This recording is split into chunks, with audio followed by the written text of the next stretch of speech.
43% des femmes cadres seraient en burn-out contre 31% des hommes. Je suis en colère contre ces chiffres. Et quelle est alors la solution pour ne pas faire partie du lot ou ne plus faire partie du lot? C'est ce qu'on va voir ce matin dans le 612e PPV Morning Show exécutif ce matin. Allez, c'est parti. Alors, je me base sur l'expérience que j'ai à avoir formé des milliers de femmes cadres, soit à grimper les échelons dans l'entreprise où elles étaient, soit à grimper les échelons dans une autre entreprise par rapport à celle où elles étaient, soit à aller dans des postes, dans des situations d'entrepreneuriat. Bref, j'ai vraiment accompagné sur toutes les situations. Et je rebondis ce matin sur une remarque qu'on me fait souvent, parce que je forme, c'est vrai, beaucoup les femmes à aller dans des CODIR et des COMEX, sans sacrifier tout. Je forme à cela et j'ai beaucoup de remarques de femmes qui me disent « Non, mais y a aussi des femmes qui ne souhaitent pas aller au COMEX, au CODIR, qui ne veulent pas tout sacrifier. Il y en a aussi qui veulent profiter de leurs enfants. Il y en a aussi qui veulent se reconvertir dans l'entrepreneuriat et vivre une vie plus tranquille, faire un job, un métier plus cool. Donc voilà, il faut pas vouloir envoyer, pousser toutes les femmes dans les CODIR COMEX. Ce n'est pas fait pour toutes les femmes. Alors, comme j'ai eu la chance d'accompagner des milliers de femmes, je peux dire que pour s'en sortir dans la vie professionnelle, il faut être stratège. Et moi, vraiment, je mets en place ça, je mets en place de la stratégie dans ta vie pro. Alors, si tu fais pas ça, que tu sois entrepreneur ou salarié, ça change rien du tout. Si tu fais pas ça, le travail te dévore, le travail t'engloutit et tu te retrouves inexorablement, si tu n'es pas stratège, tu te retrouves inexorablement dans les 43% de femmes qui sont rincées par le travail. Donc, mon rôle à moi, contrairement à ce que certaines pensent, ce n'est pas la réussite à tout prix. Mais alors, j'ai envie de dire, pas du tout, mais absolument pas. Mon rôle à moi, c'est de découvrir avec toi ce qui te rend vraiment heureuse dans la vie et d'y aller en étant stratège. Voilà, c'est ça mon rôle. Donc, mon rôle à moi, en étant stratège, ça signifie quoi étant stratège? Ça signifie que il faut absolument préserver deux choses essentielles. L'argent, ton argent et ton temps. Ces deux ingrédients-là, ces deux choses-là, il faut absolument les préserver quoi qu'il arrive. L'argent, parce que si tu es en insécurité financière, tu ne peux pas être heureuse. Le temps, parce que c'est ce qu'on a de plus précieux dans la vie. Et évidemment, si tu perds ta vie à la gagner, eh bien, tu as échoué. Donc, par rapport à ça, je reviens au chiffre de 43% de femmes cadres qui ont un burn-out. C'est inacceptable.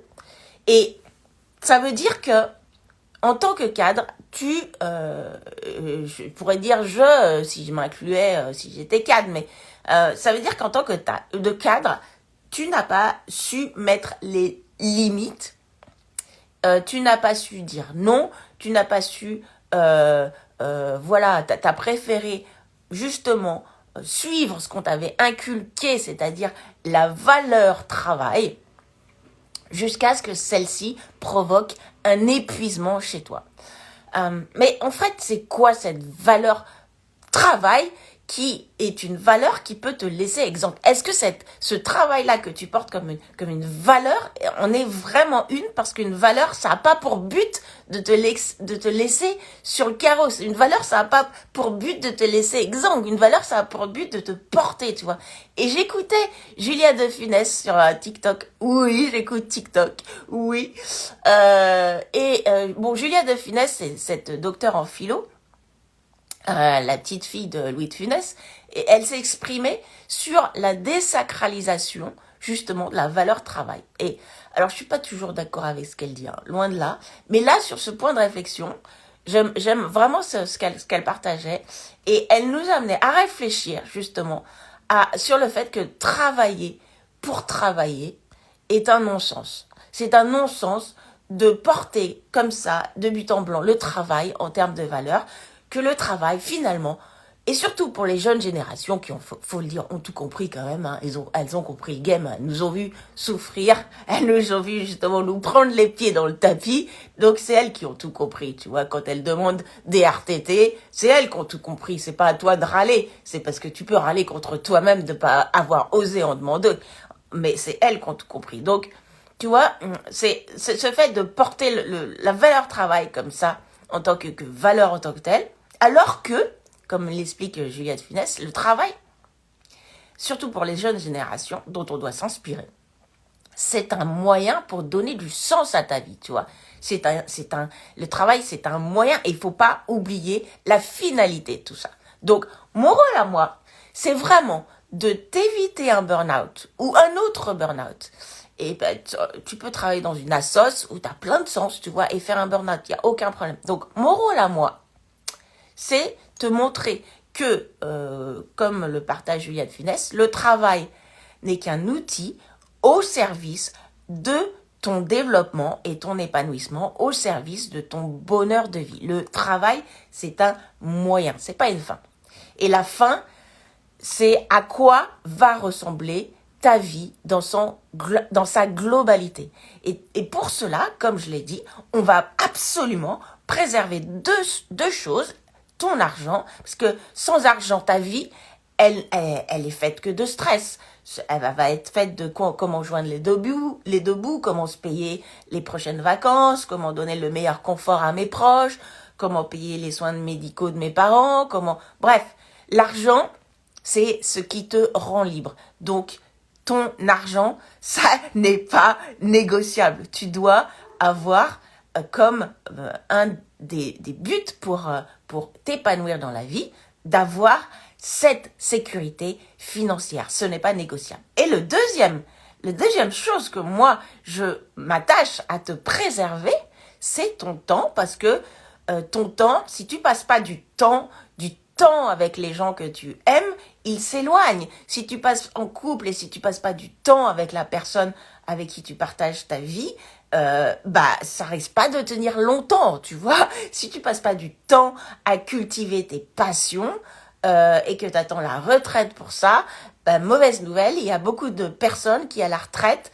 n'ont même pas le temps, tu vois, de se mettre à leur passion parce qu'elles décèdent avant. Et oui, j'ai discuté avec nombre de médecins spécialistes sur le vieillissement et ils me disent tous cela. Donc, si tu ne passes pas du temps à cultiver ce que tu aimes aujourd'hui, tu passes à côté de ta vie. Donc, maintenant, quand tu es cadre, si on rejoint, on prend en critère ces deux choses-là, l'argent et le temps. Et moi, je suis très stratège, très factuelle, très analytique.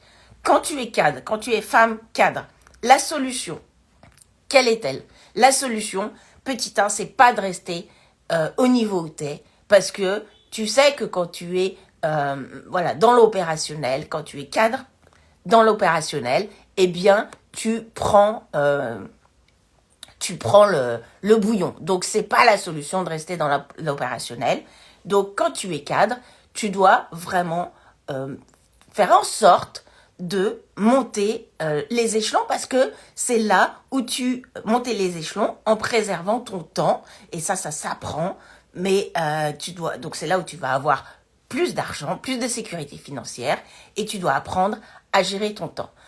quand tu es cadre, la solution, c'est pas non plus, tu vois, la fuite vers l'entrepreneuriat, parce que la fuite vers l'entrepreneuriat, quand tu es cadre, ça peut paraître sympa, les premiers mois, voire la première ou la deuxième année, mais rapidement, tu vas te rendre compte que ça va pas t'apporter la sécurité financière que tu avais avant.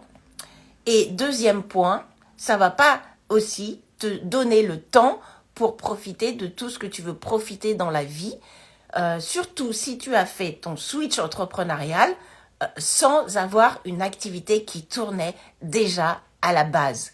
Donc, vraiment, pour moi, et là, on est vraiment dans de la logique, tu vois, on est vraiment en train de résoudre un business case. Quand je suis cadre, femme cadre, quel est le meilleur next step pour moi pour préserver mon temps et mon argent? Eh ben, je suis désolée, mais pour moi, tout le reste, c'est du vent qu'on vous donne. C'est des choses qu'on vous fait miroiter.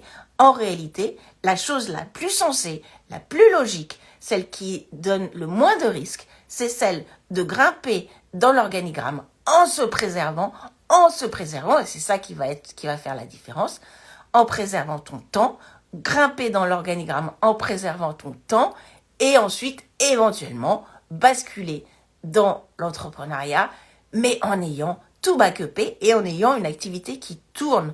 Voilà. Donc, pour moi, qui m'insurge contre ces 43% de femmes en burn-out, je dis, la solution au burn-out, c'est pas la fuite dans l'entrepreneuriat. Il y a des entrepreneurs qui sont en burn-out aussi.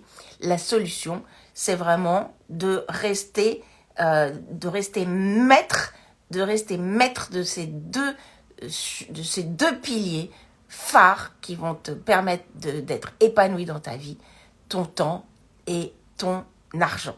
Donc, si tu veux qu'on travaille là-dessus, le temps et l'argent dans ta carrière pro, eh bien, tu me fais une demande en MP et je serai ravie de travailler avec toi. Mais surtout, pense bien à chaque fois, est-ce que je suis en train de gagner en termes financiers et est-ce que je suis en train de gagner en termes d'argent. Voilà, les deux critères qui pour moi sont essentiels. Allez, bonne journée à toi.